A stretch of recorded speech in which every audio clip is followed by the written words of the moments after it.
परळी नगर परिषदेच्या प्रचाराचा अंतिम टप्पा आता लागलेला आहे।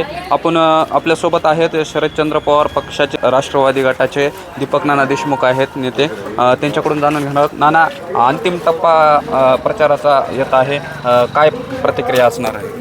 तेव्हा अतिशय आमचा सुंदर प्रकारे प्रचार चालू आहे आणि जनतेचा सुद्धा खूप प्रतिसाद आहे आणि आमच्या 2-3 फेऱ्या पूर्ण झाल्यात आणि आता शेवटची फेरी आहे आमची की जे आम्ही मतदान मशीन जे आहे त्याचा डेमो आम्ही प्रत्यक्षात दाखवत प्रत्येक मतदाराला सांगत आहे अशा प्रकारे मतदान करायचं आहे म्हणून ते डेमो मशीन चालू आहे फिरवायला। निवडणूक आयोगाने तारीख वाढवून दिलेली आहे 1 दिवसाची, त्याकडे कसं पाहता? तेव्हा खूप कमी काळ होता आणि डायरेक्ट नगराध्यक्ष पद असल्यामुळं आम्हाला वेळ खूप कमी होता आणि चा परिसर खूप मोठा आहे, 9-10 किलोमीटरचा एरिया आहे पूर्ण रस्त्याचा, तर आम्हाला ते काढायला दिवस कमी पडत होते। 1 दिवस वाढल्यामुळं आम्हाला दिलासाच आहे। आम्ही त्यांचंसुद्धा त्याचं स्वागत करू त्यांच्या निर्णयाचं। धनंजय मुंडे साहेबांनी तुमच्यावर गंभीर आरोप केले होते, त्याकडे कसं पाहता?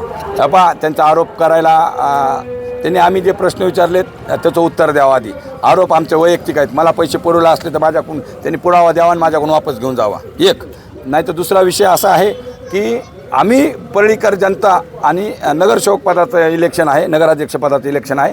परळीतल्या जे 10-15 वर्षामध्ये जे बोगसगिरी अर्धवट राहिलेले कामं आणि कोट्यवधीचा निधी जे गायब आहे ह्याच्यावर त्यांनी भाष्य करावं। वैयक्तिक माझा पाय मोडला आणि दवाखान्यात नेलं आणि आमचं कामच आहे ते समाजसेवक म्हणून किंवा नगरसेवक म्हणून किंवा आमदार म्हणून किंवा खासदार म्हणून तुमचं कामच आहे ज्याचा कुणाचा ॲक्सिडेंट होईल त्याला मदत करणं, ओळखीचा असो किंवा बगर ओळखीचा असो, तुम्ही ते करायला पाहिजे। तुमचं कामाची लोकाला काय प्रत्येकाला मत मागतात काय तुला ठेस लागले मी नेलो दे मतदान, अशा पद्धतीचा निर्णय नाही चालत। तुमचे जे माझ्याकडे पैसे असतील तर त्यांनी पुरावा द्यावा आणि त्यांना टॅक्स पेडेड लोक आहेत ह्यांचं इन्कम टॅक्समध्ये ह्यांचे हे आहे टॅक्स भरतात, ह्यांचे नोंद पाहिजे की मी दीपक देशमुखला 40 लाख रुपये भाटिया हॉस्पिटलला दिले किंवा कुठं असा एक बी पुरावा त्यांनी द्यावा। मी म्हणेन ते गुलामगिरी त्यांची करायला तयार आहे, नाही तर आत्ता इलेक्शनमधून माघार घेऊन घरी बसायलासुद्धा तयार आहे। असं खोटं बोलून आणि जनतेला जे पाहिजे ते द्या ना।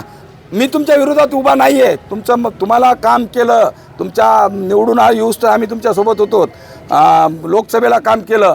माझा आणि तुमचा वाद झाला की तुम्ही लोकांचे मतदान गुंड आणून केलं परळी शहरामध्ये। हे परळी शहर आधी आत्तापासून कधीच खपून घेतलं नाही आणि इथून पुढे बी खपून घेणार नाही, ह्याच्यासाठी आम्ही तुमच्यापासून दूर झालोत। नगराध्यक्षपदासाठी किंवा कशासाठी नाही, मी उभा टाकलो आहे तर माझ्या जनतेचे कामं करायला आणि आमच्या जनतेचे अधिकार जे तुम्ही स्वतः गुंड आणून परळीत मतदान केलं आहे हे सगळ्या परळीला माहिती आहे, सगळ्या मतदाराला माहिती आहे, म्हणून मतदार आमच्यासोबत आहेत। परळीतील मतदार जनतेला काय आव्हान कराल?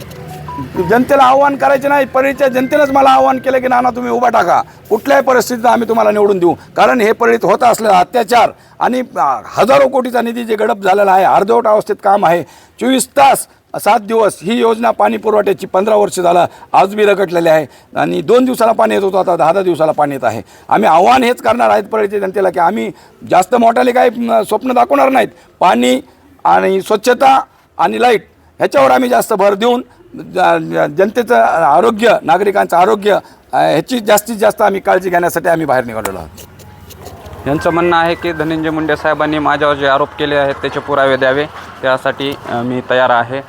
दक्ष वार्तासाठी विकास वाघमारे, परळी, बीड।